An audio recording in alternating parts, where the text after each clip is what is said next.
My name is Tom Dark. I work on social science books and some history books as well. And this is my colleague Meredith. Hello. As Ella said, I am Senior Commission Editor in Archaeology, Medieval Studies, and Early Modern History. So are we ready to get started? Just make sure, is my screen showing? Okay. You can't hear me. Okay, so I'm just gonna get started. So I'm gonna start with doing some general principles and general things to think about when pitching and framing your project. And then Tom is going to take some of those principles and develop them in a little bit more detail.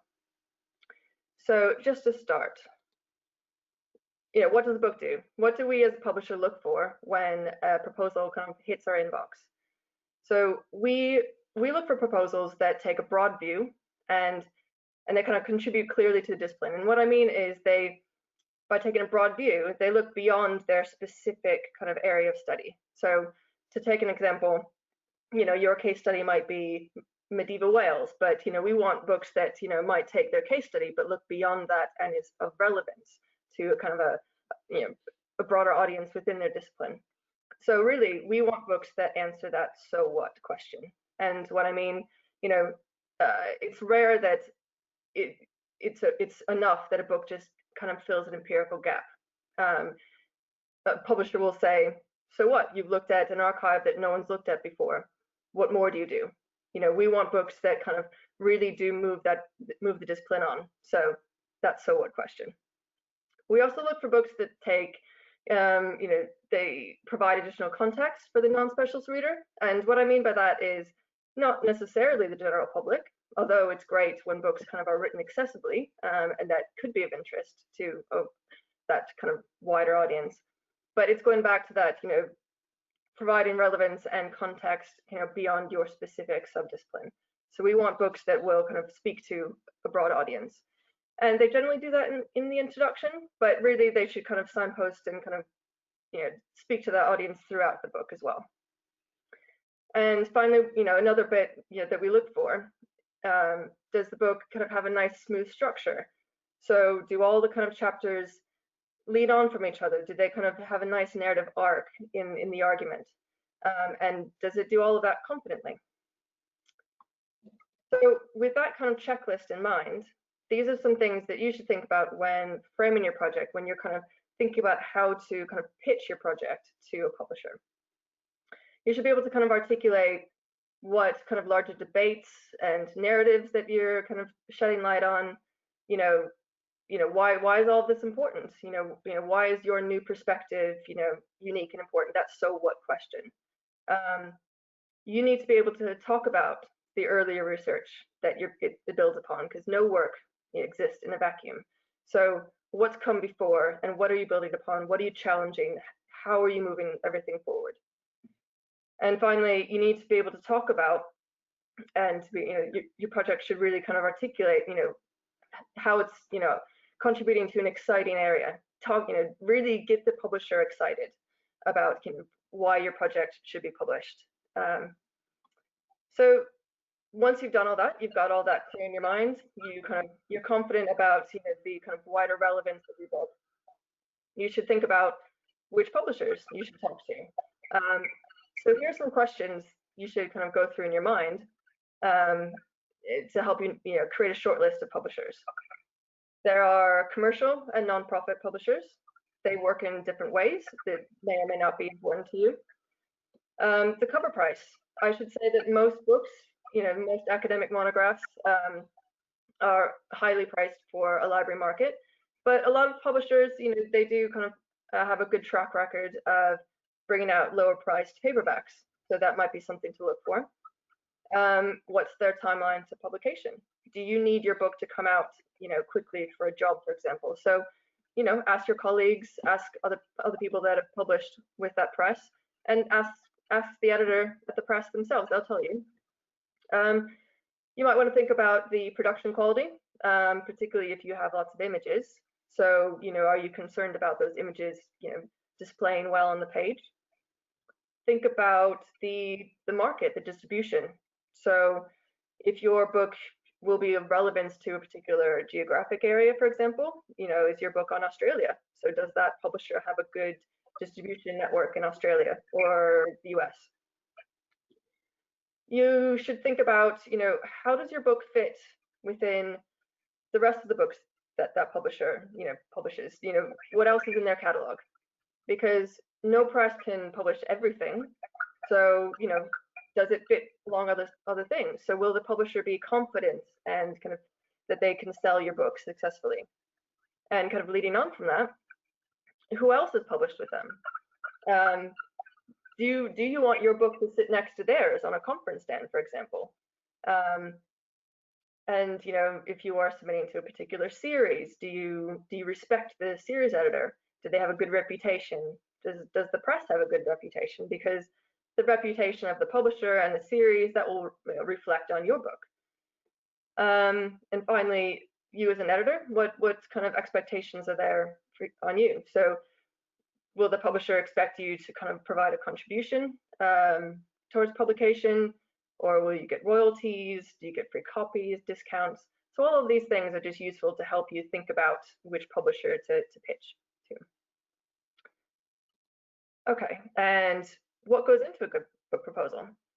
So at the top of ours is we ask our authors to provide a 150-word catalog page. It's like an elevator pitch. And really, because if you can't articulate to yourself, to a publisher, to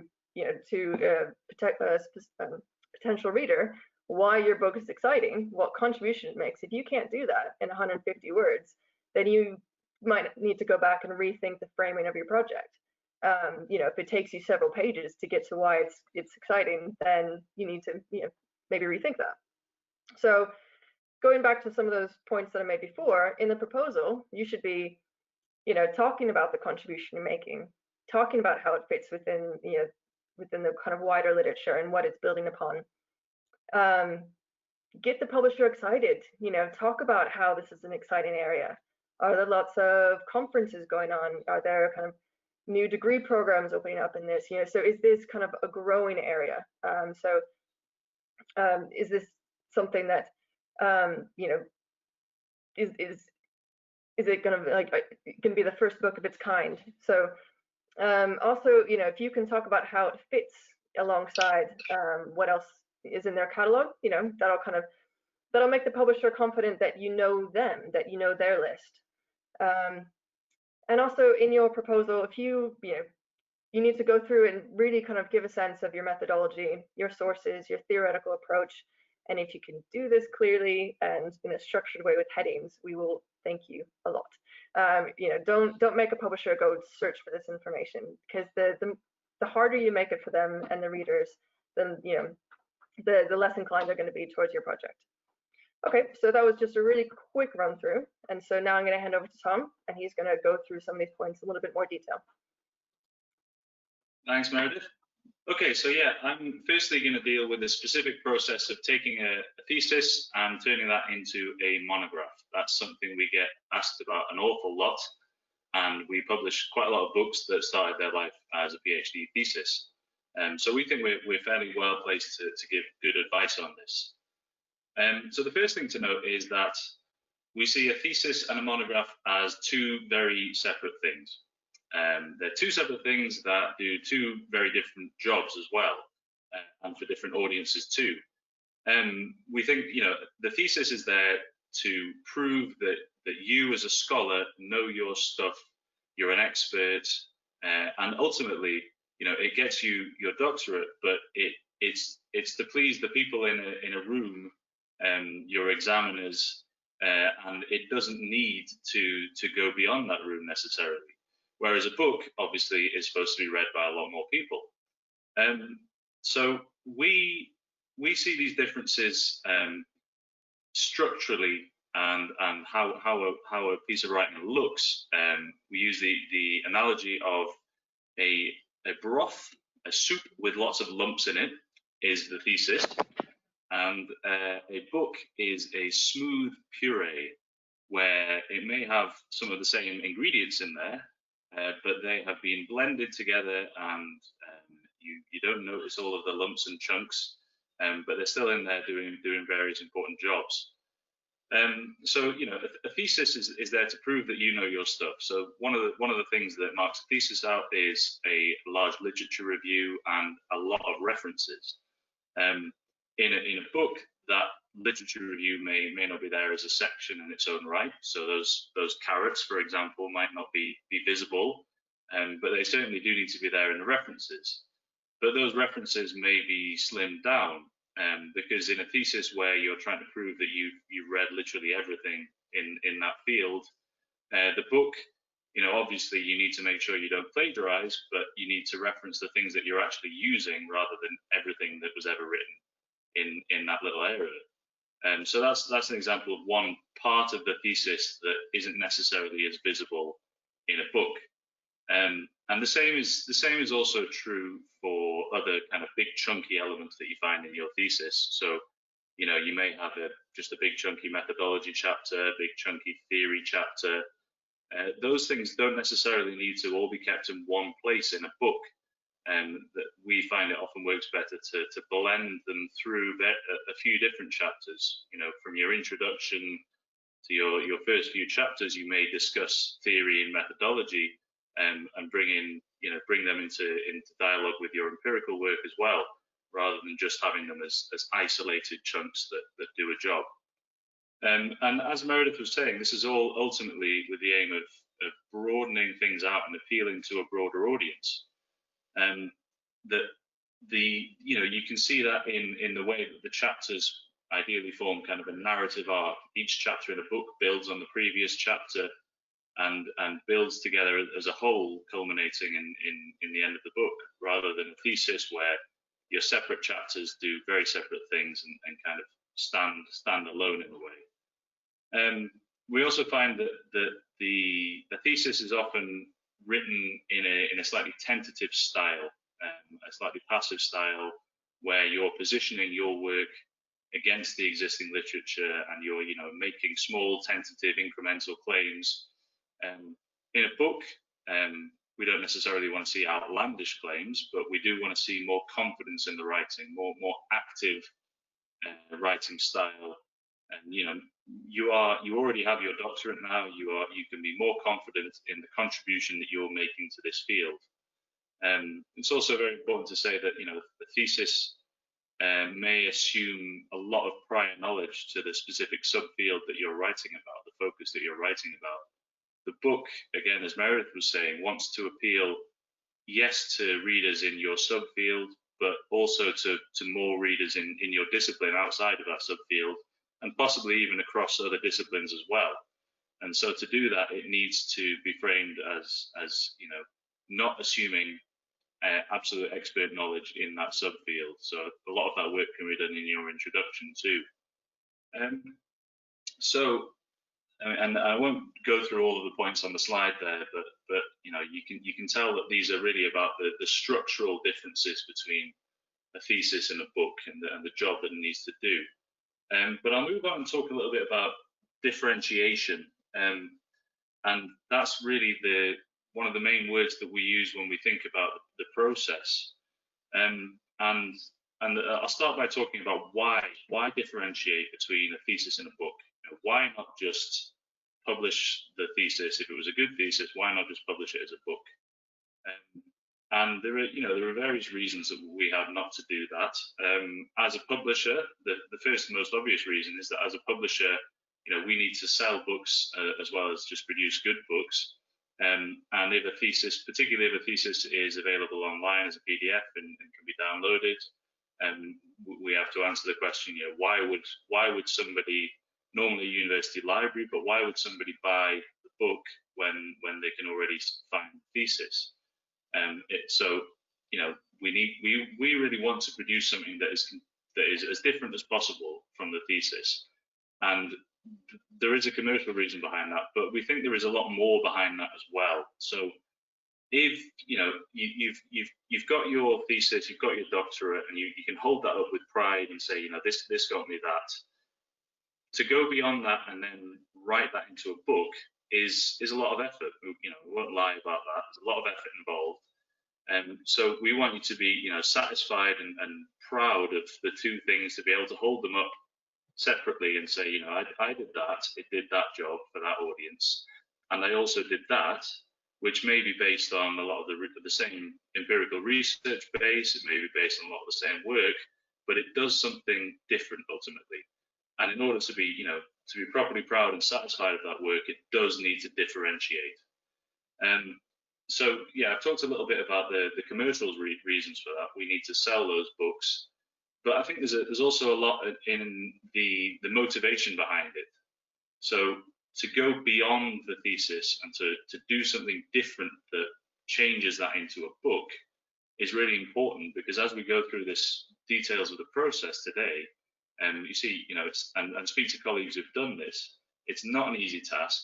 It does take a lot of motivation, and I think that motivation can be helped by the idea of going beyond and doing something different. So it's not just the thesis is in my past, that PhD is in my past, I want to move on and do something new, and it's a hassle to have to publish from that.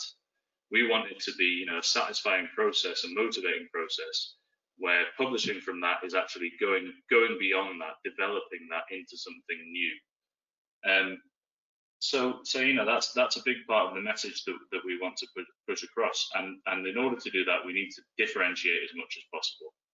So that means, having a completely different title for your book from your thesis, having different chapter titles, ideally having a different structure in your table of contents and different chapters, and that is so that people, again, there's a commercial reason for this, that the people that we sell books to are suppliers who then sell their books onto university libraries.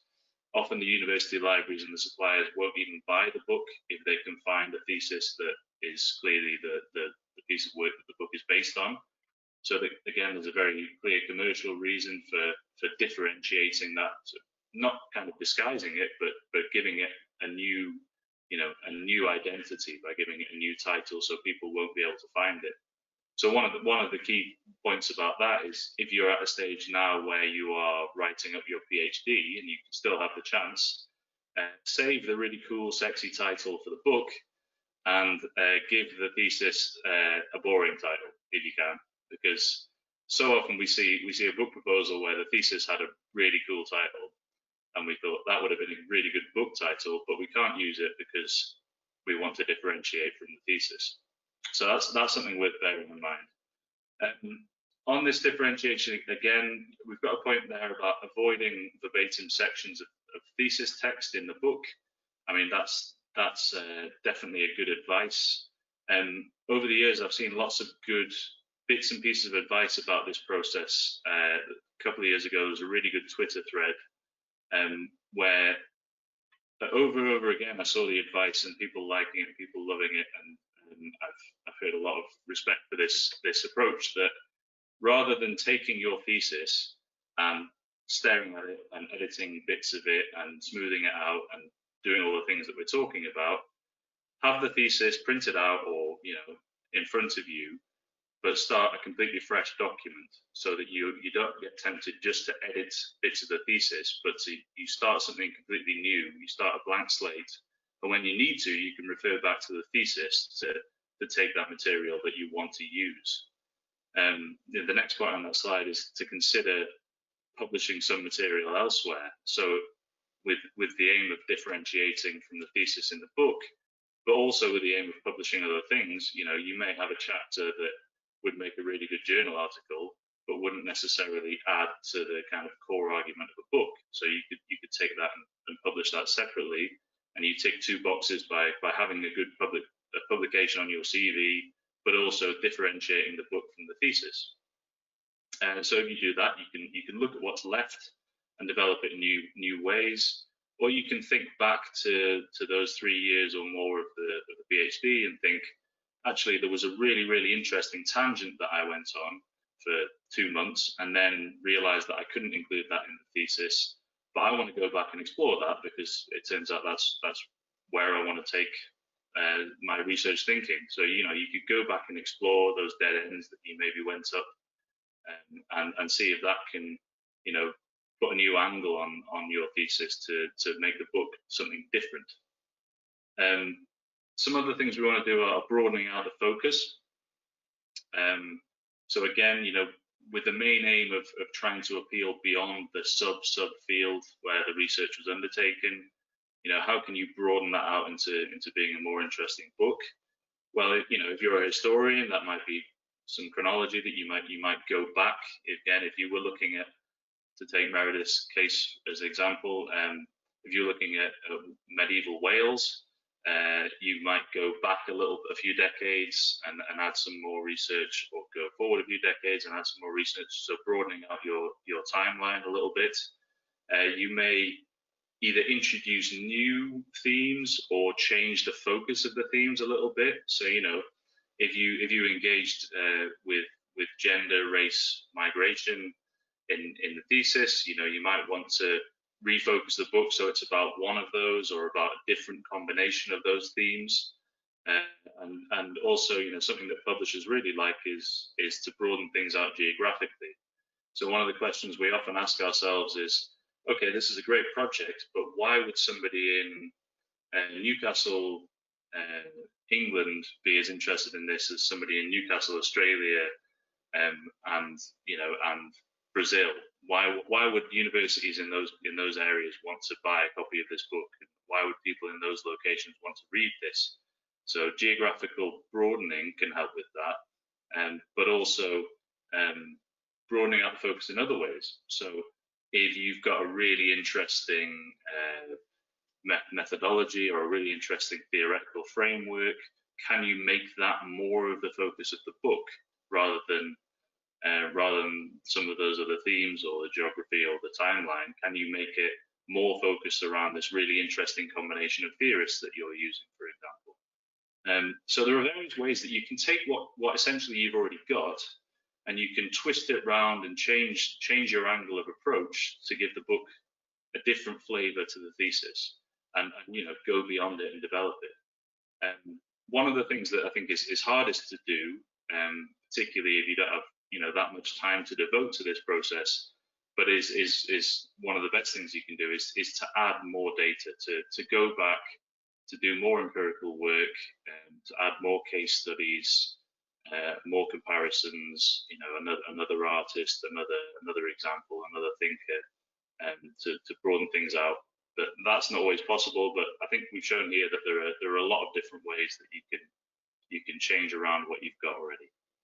So I'll move on to Meredith to talk about edited volumes.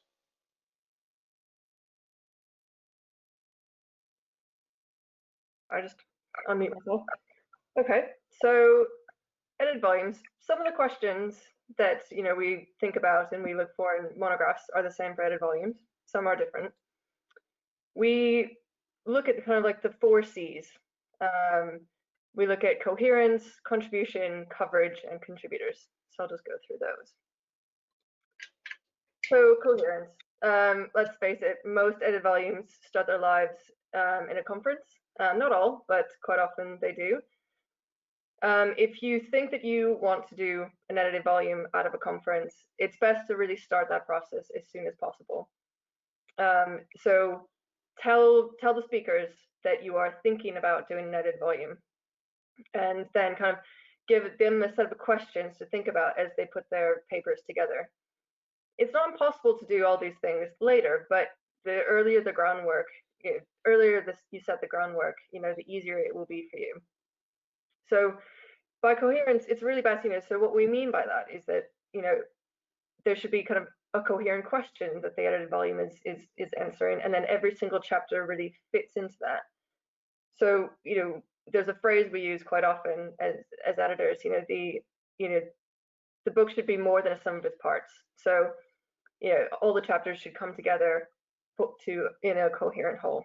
So in order to do that, so make sure the kind of all the chapters, all the authors, know exactly what you're trying to do with the edited volume.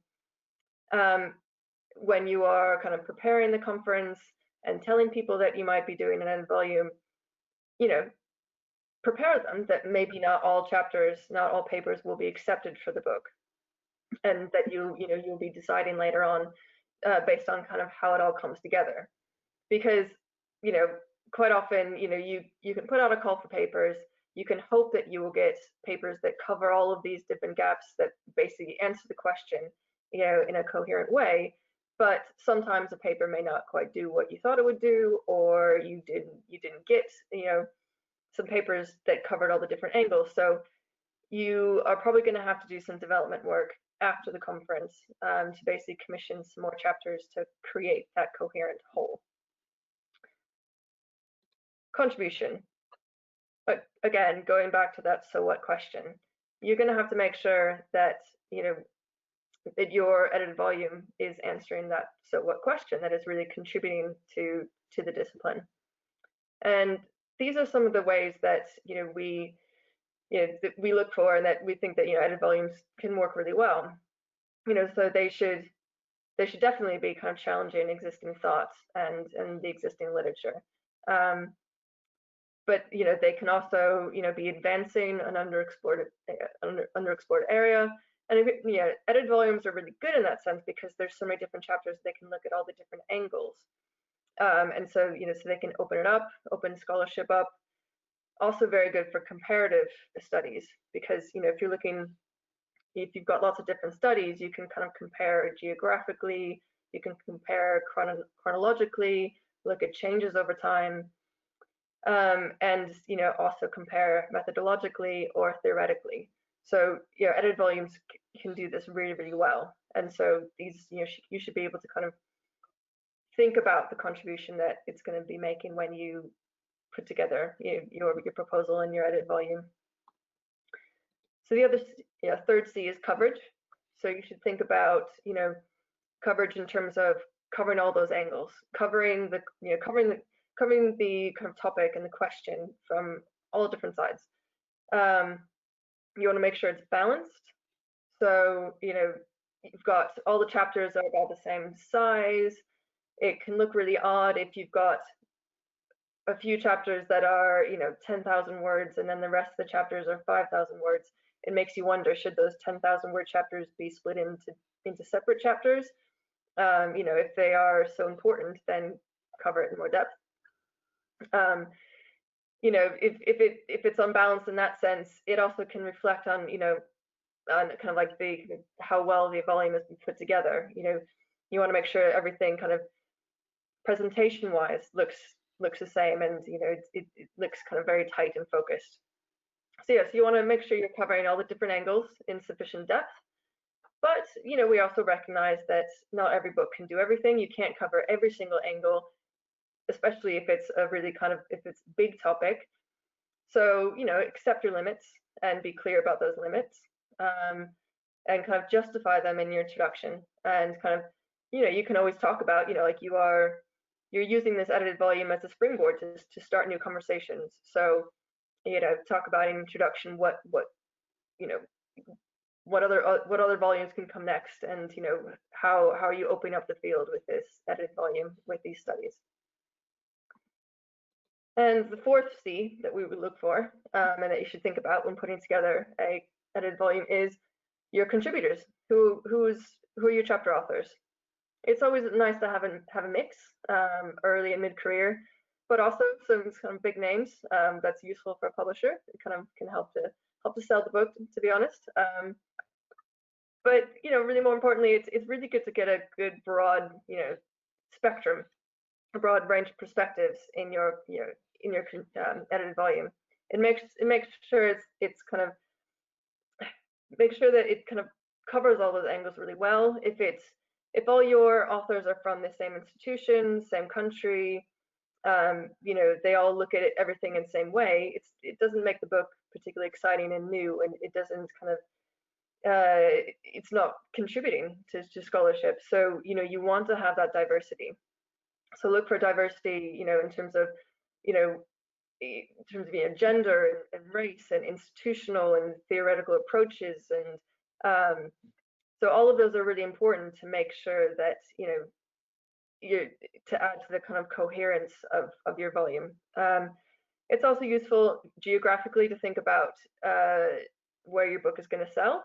So, for example, if your book is looking at American history, but all of your authors are from UK, that could be, quite difficult from a kind of a publisher's perspective in terms of how to sell that book. So, that's also useful to think about.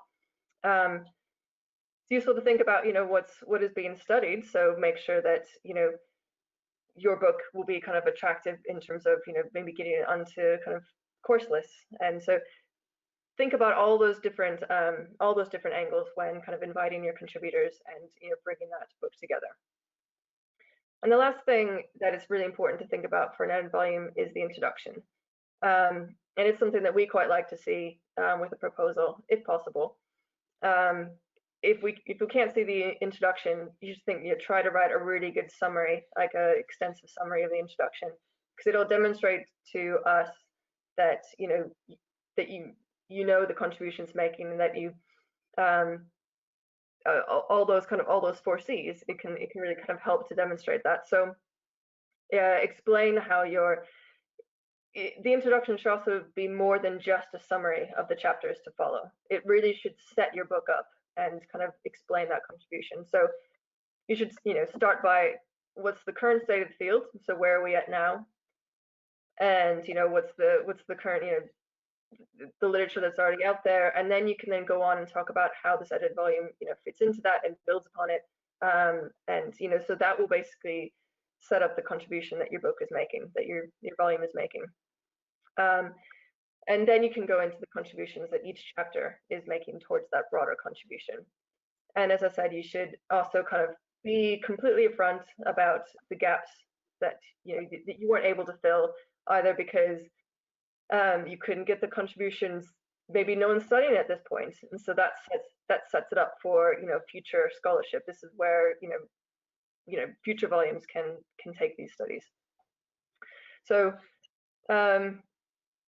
yeah, so that's kind of like some extra bits to think about with an edited volume, in addition to kind of the broader kind of so what kind of contribution questions I talked about with monographs. So I'm going to hand back to Tom, and he's going to go talk about some kind of more of those proposal basics and the process going forward. Thank you, Meredith. Okay, yeah, I'll go through the broad bit of the proposal. It's worth noting on all of the little subsections that we've been talking on so far, so many of the elements that Meredith talked about for edited collections are entirely relevant for any monograph, and so many of the things that I talked about when I talked about a thesis to a monograph are as relevant if it's your 10th monograph.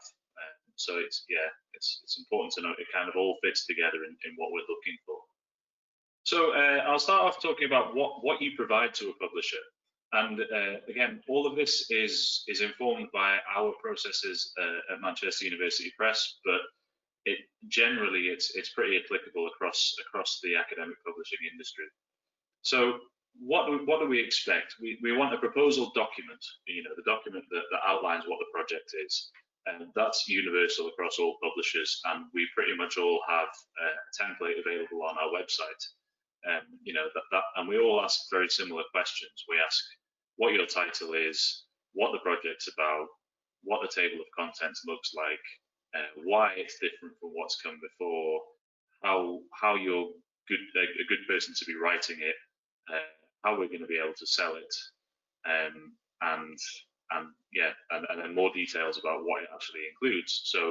So here we've written chapter synopses, so that's something we specifically ask for and other publishers do, that we want within your table of contents, we want at least half a page on each chapter to describe what that chapter will do. And importantly, we want sample material.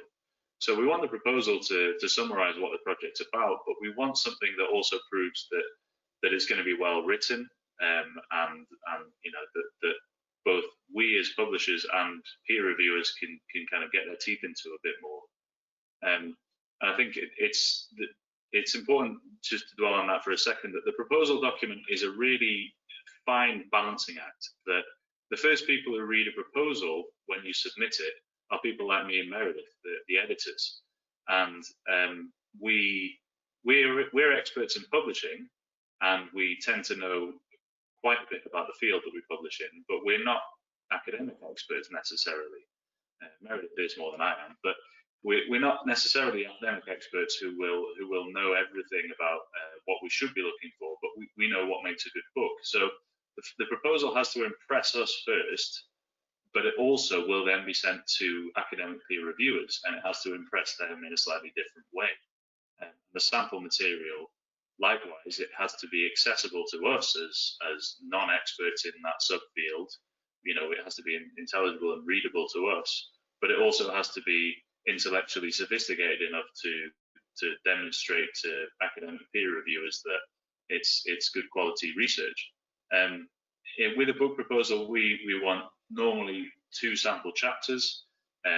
Like with the edited collections, like Meredith said, it's always useful to provide a draft of an introduction, even if that introduction will be rewritten later on. I think it's a really useful exercise to help you think through the coherence of the project, the structure of the project, the core argument of the project.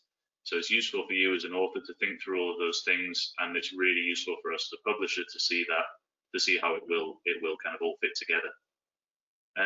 We also want a CV or just a list of publications, and then there's a point there about a compressed PDF. If you've got sample images, we don't want a 40 megabyte JPEG, ideally compressed PDF or something like that. So that's what we expect.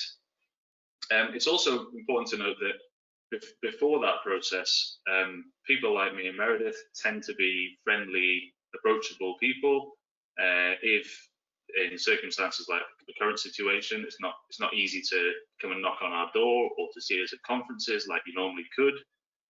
We're still at the end of an email, and you know, we're here to answer questions. You know, if you think you've got an idea that might be suitable, you don't need to fill out a proposal document and send it all in just to get an idea about whether you're interested. You can get in touch before that process. But that's just a quick note. So moving on to the basics of the book. So what should a book look like, basically? Most academic monographs tend to be between about 70 and 100,000 words.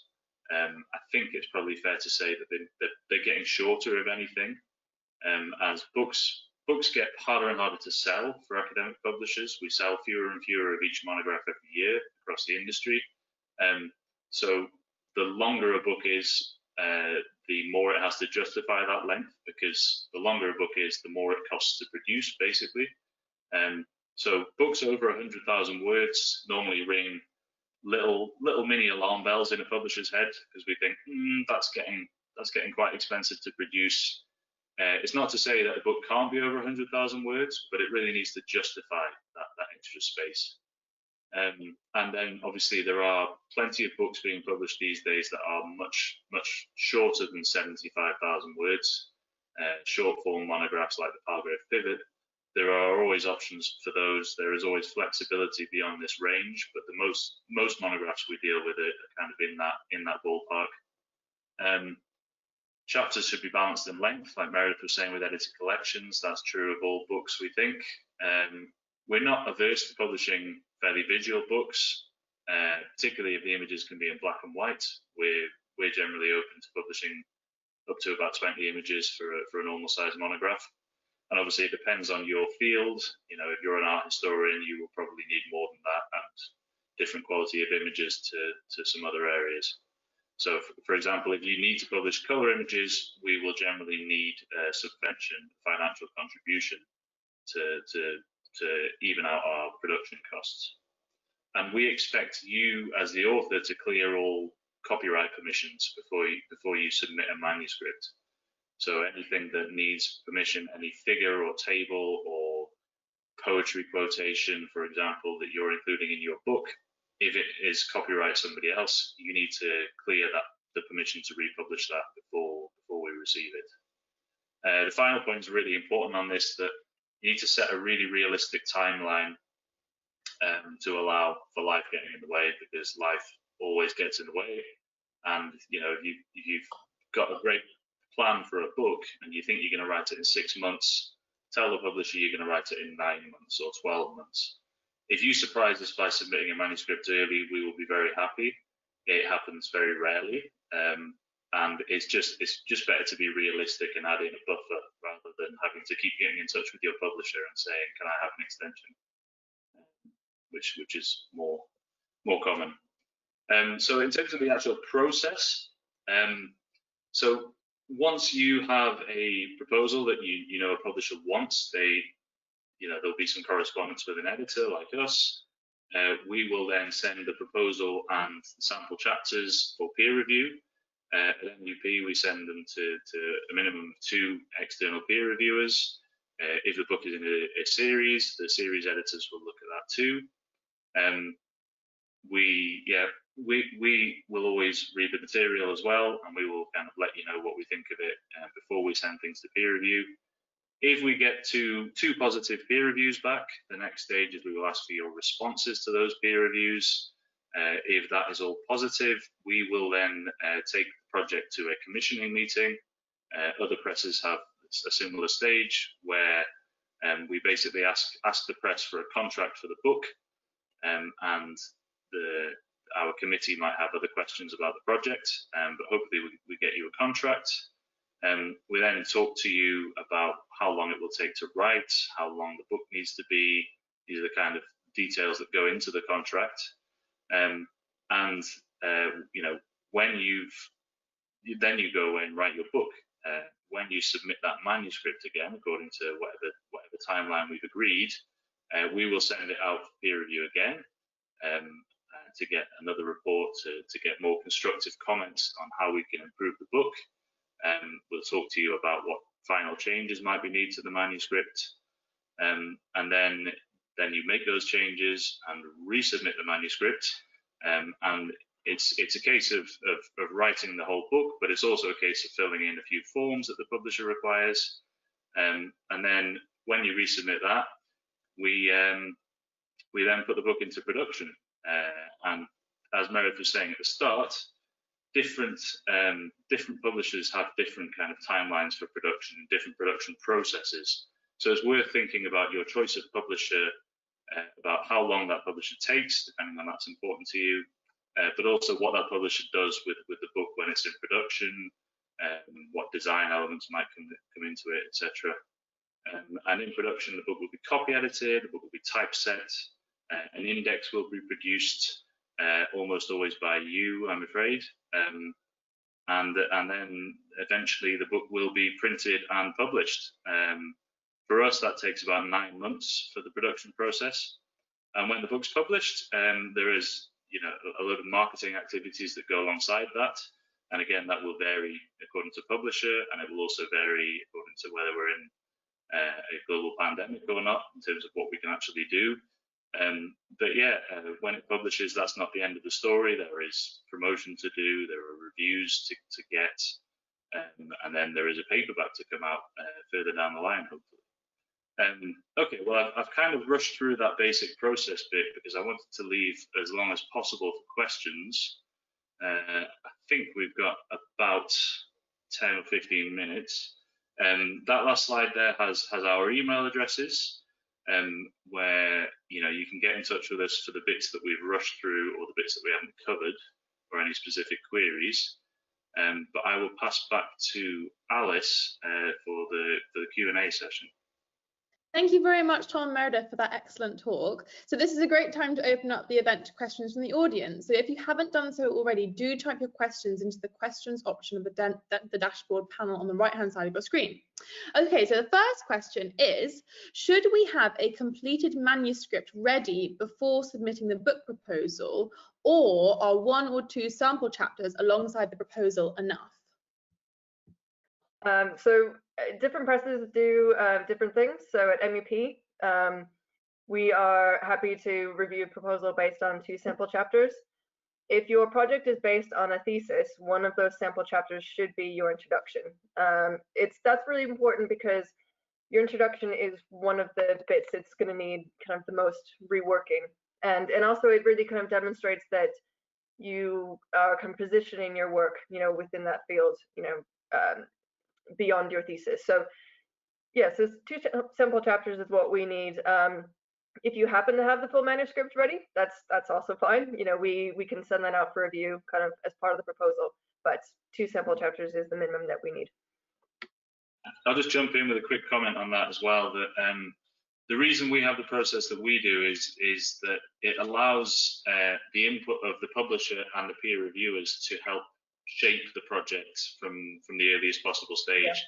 And we are, like Meredith said, very happy to receive a full manuscript and get that peer reviewed. The important point to outline there is that we still expect an author to be flexible to change a project if the peer reviews and if we as the publisher think something needs changing. It's easier to do that if you've only written 2 sample chapters than if you've written the whole manuscript. Yeah, I'm definitely concur with that. Okay, thank you both. We have another question. Hi, thanks for a great talk. Just wondering about your thoughts on submitting a book proposal building on previous research but needing significant additional research. Okay, yeah. We probably need a bit more clarification of what research that's building on, and exactly what you're after there. But as Meredith was saying in the presentation, we expect any book proposal to come in that does clearly set its place within the literature, so builds on existing research, but undertakes a significant contribution to new research as well. I think is all I can say on that, really. Yeah, so I mean, essentially, I think every book should do that in a certain way. Okay, thank you both. And another question, if you set a really long timeline, would that put publishers off? Potentially, yes. I mean, because one of the things that we as I was saying, we want to make sure that the book is kind of contributing to kind of exciting new developments in the discipline. And your book might be doing that, but if you're going to then tell us that it's going to take several years, 5 years even, for you to submit your manuscript, then that moment might have passed. Maybe other books would have come out in the meantime, and so your book will no longer be the first. So it could potentially. So yeah, I'd be aware of that. So trying to find a balance between, as Tom was saying, saying that you're going to finish your book in 6 months, great, but probably not realistic. But don't push it so far that you basically it puts the publisher off to thinking that it's the moment's passed, it's no longer going to be of interest. So try and find that balance in between of what's realistic but keeping it current. Yeah, I think yeah, it depends what your definition of a really long time is, I guess. Yeah, we frequently see people will say 12 months to 24 months is a kind of normal expectation. It doesn't necessarily put us off if people need longer than that. It would put us off in cases where it hinges on topical current affairs, for example, fast-moving areas, or where the empirical data will age quickly, and you'll have to justify to the audience why this is based on something that may be outdated. Because it just depends on the area as well. Okay, and another question, how long does the first review process usually take? It can vary because, as you've probably already experienced as academics, academics are very busy people, but what we generally try and do is we try and get peer reviews back on a proposal in about a month to 6 weeks. But you have to build in, that's the ideal timeline of we find a reviewer right away, and they agree right away, they stick to their deadlines. So I would say 4 to 6 weeks ideal. It might take 8 weeks, maybe a little bit longer. Is that kind of what you'd think, Tom? Yeah, I think that's a realistic expectation. I mean, I'm working on a project now that I got the peer reviewers were so excited by it that they reviewed it in less than a week. And so it'll kind of go from proposal to contracting in about a month, but that's ridiculously quick, really. Yeah, I'd say there's also a bit of a period of time at the very start when you might submit a proposal to an editor, and there's a conversation there, there's a dialogue which might take 10 minutes, or it might take a week to kind of get to a point where you've clarified things that we've asked or whatever. And then you've got the peer review, which, yeah, a month to 6 weeks or so until you've got those peer review reports back. And then in terms of, there's a gap then to get your responses on those peer reviews, or to get a revised proposal to re-review if the reports have been a bit critical. And then to get to the stage of a contract, I would say will be minimum 6 weeks, and more like two months, maybe 3 months or more, depending on how the peer review process goes. Yeah. Oh, I forgot to mention that also, if you are submitting to a series, there could also be, there's another stage in terms of, you submit the proposal to us, Tom and I, we would look at the proposal, we might have some queries, we decide, yeah, this looks good. But, we would also run it past the series editors. And again, sometimes I have series editors that get really excited by a project, they look at it that day and they say, yeah, definitely, we should definitely send this out for peer review. Other times they take a little bit longer, not necessarily because it's not exciting, but they may just be busy. So, it could take, there could be another week or so in that process for the series editors to kind of give their, their sign off for it to go for peer review as well. So there's lots of little different stages that could slow it down, but yeah, it could be as short as a couple of weeks, 4 weeks, or potentially up to a couple months. Okay, thank you very much both. And another question, how do book royalties work? So I'd say that.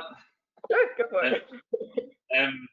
So as I made the point in the presentation, year on year we sell fewer and fewer academic books, and it's not the case that royalties go down year on year. But if you speak to anyone who's published books, they don't do it for the money normally, academic books, because the royalties tend to be very low. And that is mainly because a lot of monographs that academic publishers publish, not just us, of course, they don't actually sell enough copies to cover their costs. Some do, some don't, and so publishers don't tend to pay huge royalties on them because of the risk of them not actually covering their costs with them. Of course, we publish different kinds of books. Other publishers do as well. It might range from monographs through to textbooks, through to trade books. Some textbooks make a huge amount of money for their authors. Some monographs make a bit of money, and some make no money at all. And the royalties will differ subtly between publishers, but it's a question I'd recommend asking when you're in touch with an editor fairly early in the proposal, in the process. What would the royalties look like? What payments can I expect, or anything like that? But it will differ subtly between publishers, but academic books, it will be very low. Okay, thank you very much. And we have another question. How much would the inclusion of color images typically cost, and is there a maximum number? So we do color primarily as plate sections, and so we charge. Generally, they tend to come in, probably 8-page section, and so depending on the size of your, how big the images have to be, it's about 800 for 8-page. Is that right, Tom? Yeah. So that's kind of what we would kind of need authors to find, but we're very good at kind of helping authors to apply for funding. There's lots of grants out there, so I wouldn't necessarily let that put you off. If you think color is necessary, we're always here to help you kind of with a grant application if you need to find that funding. I will say that I know that color can be really nice to have, but I'd focus on it if it's only really, really necessary, because one thing to keep in mind for the publisher is that even if you get funding for that initial print run, it could be harder to keep a book in print in the long run if it has color. So to kind of continue to do new reprints of a book if it has color plates, not impossible, definitely not impossible, but it's just something to keep in mind. So I would really do it only if you think it's absolutely necessary. I know one kind of compromise that I do with some of my authors is that we can do a color ebook, but do black and white for the print book. So that's another option. Yeah, I think it's worth adding to that it's, you know, in the midst of the COVID-19 pandemic, one prediction that we have across the industry that the changes that this might see in publishing is that the ebook was already important, but ebooks will probably be more important in future. Not that print books will go away entirely, but that ebooks will be more important. So the capacity for them to include color is obviously simpler. So that might be something that we see changing a bit. Okay, thanks very much. And another question, would independent scholars be disadvantaged as they don't have the kudos of having a university position? Would this mean that the press would have concerns even if the person has completed a successful PhD? No. So yeah, we have plenty of independent scholars. I think it's important for us to know that you've got you know, a good kind of track record of scholarship. So this is, you know, to send us your CV and your list of publications. So it's always useful to, you know, if you've just finished your PhD and you haven't published a book yet, that's fine. Tom talked about publishing parts of your PhD as a journal article and other publications. I think that's useful in order to, you know, to get aspects of your thesis out there. But also, I think it's really good practice in terms of academic writing. It gives us confidence as publishers that you know how to write for a broader academic audience. So I think that's really important for us. I think kind of your institutional affiliation, it can be potentially more important for different types of books, for I think trade books, which Tom does a lot of. So maybe you can say a little bit more about that. But you know, it wouldn't raise a red flag in terms of, you know, us not considering a project. Yeah, I'd agree. And just to add to that, I think it's always important for us, and it's part of the proposal document about what's not necessarily how you as an author will sell your book, because we recognise that we have a responsibility there as well. It's more, you know, what networks can you bring the book to, and as an independent scholar, you know, to reassure us that you know, you will still be either active on some kind of conference circuit, or if not that, then you know, you will have done that before, or you will know the networks and the areas that we can still push this, because primarily our audience is academic. That, you know, as long as the project can reach that, and you can demonstrate to us that these are the places we'll need to make it visible, then yeah, no obstacle really. Okay, thanks very much. I think we've got time for one final question. So when writing a monograph, should we have a sense of whether we're writing for undergraduates or postgrads or professionals? Should the monograph appeal to both audiences? Yeah, good question.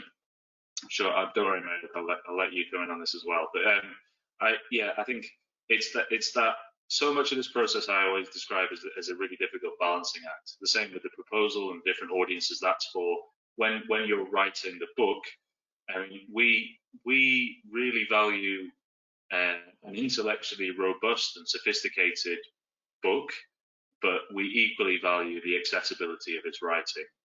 That, you know, we want to publish books that we understand, and you know, whether that's the equivalent of undergraduate audience or not, we want a book that is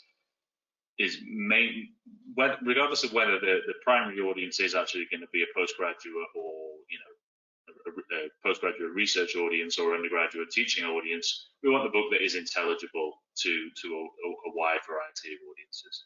That's a bit of a fuzzy answer. Meredith, can you clarify that?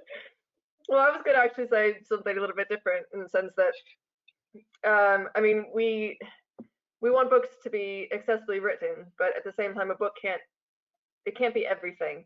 So, you know, a book is not going to be simultaneously a monograph and a textbook, you know, and a trade. You know, like so they are going to be written in a slightly different way in terms of kind of the structure and kind of like the amount of references, and so they will look different. So, you know, I wouldn't try to encourage people to kind of try to make their book everything, because it's going to be impossible. It's going to end up being this weird amalgamation, this weird monster of a thing that doesn't actually work in any of those contexts. So, you know, if your book is clearly an academic, you know, it's a research monograph, say what it is, it's a monograph, that's fine. But as Tom was saying, you know, write it, you know, even if it is a monograph, you know, try to write it accessibly so that it could be, you know, of relevance to an undergraduate. Maybe not, you know, it may not be assigned as kind of core reading on an undergraduate module, but, you know, it might be as kind of additional, you know, supplementary reading because it's accessibly written. So that's, I guess that's kind of how I would approach that, like, you know, don't try and do everything, but, you know, just because it's a monograph doesn't mean it needs to be written in a really kind of complex, kind of difficult language to kind of prove its intellectual heft. You know, a book can be very, you know, have really strong research, but be written accessibly. And I think that's what I would aim for if what you're doing is a monograph. Yeah. Okay, thank you very much.